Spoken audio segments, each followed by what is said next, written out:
Salut tout le monde, j'espère que ça va pour vous. Alors aujourd'hui on se retrouve pour la suite de notre série d'enseignements sur la présence de Dieu dans nos vies. Donc c'est la partie 3. Et aujourd'hui nous allons étudier un peu de grec. Accrochez-vous bien puisqu'il y aura plus d'un mot étudié aujourd'hui. Nous allons aller dans 1 Jean, chapitre 4, verset 8. Celui qui n'aime pas n'a pas connu Dieu, car Dieu est amour. Et le mot grec auquel on va s'intéresser principalement aujourd'hui, c'est le mot agapé. Il s'affiche ici, qui signifie donc amour. Ce terme est particulièrement important dans le Nouveau Testament, car il représente l'amour divin.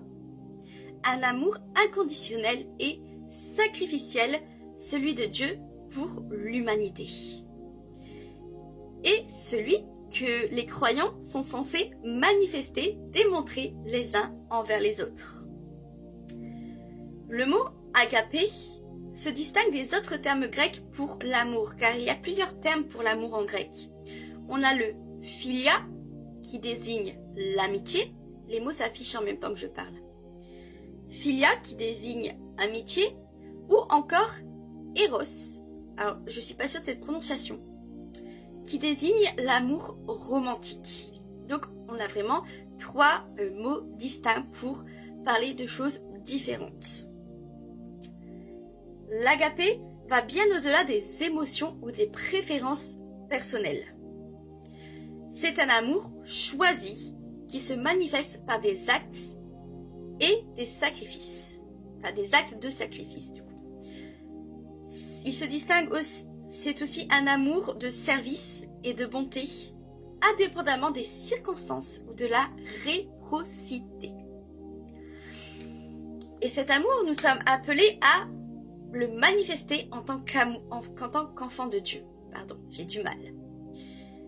Nous sommes censés manifester cet amour en tant qu'enfant de Dieu, mais cet amour ne viendra pas de nous-mêmes, car humainement, nous ne sommes pas capables d'aimer de manière agapée, car nous sommes faits de chair et la chair est faible et elle préfère et a tendance plutôt à haïr et à maudire plutôt qu'à aimer, pardonner et bénir. Cet amour en réalité vient de Dieu lui-même. Plus nous connaîtrons notre Créateur, plus nous serons proches de lui, plus nous passons du temps en sa présence, plus cet amour agapé va venir en nous. C'est en ayant une véritable relation avec le Père qui est la source de l'agapé, de l'amour agapé, que nous serons en mesure d'aimer comme lui. Son esprit vivant en nous nous transforme et nous permet d'aimer comme Christ a aimé l'Église. Je vous rappelle que Christ est mort pour l'Église. Et c'est aussi cet amour qui a poussé notre Père à donner son Fils unique pour nous alors que nous étions encore pécheurs. Vous voyez bien que nous sommes donc incapables par nos propres forces, par nous-mêmes, d'éprouver cet amour agapé.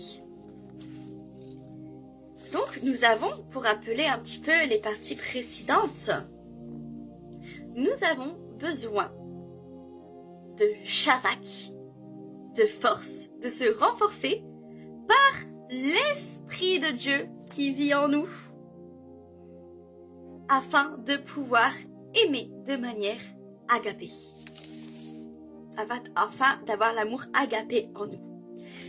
Et donc mes frères et sœurs, je vous invite à vous approcher de votre Père Céleste aujourd'hui et de lui demander de vous remplir de cet amour agapé, car c'est par lui que vous pourrez aimer comme lui. Soyez bénis, j'espère que cet enseignement aura porté du fruit dans vos vies, vous aura exhorté, fortifié et encouragé. Salut tout le monde.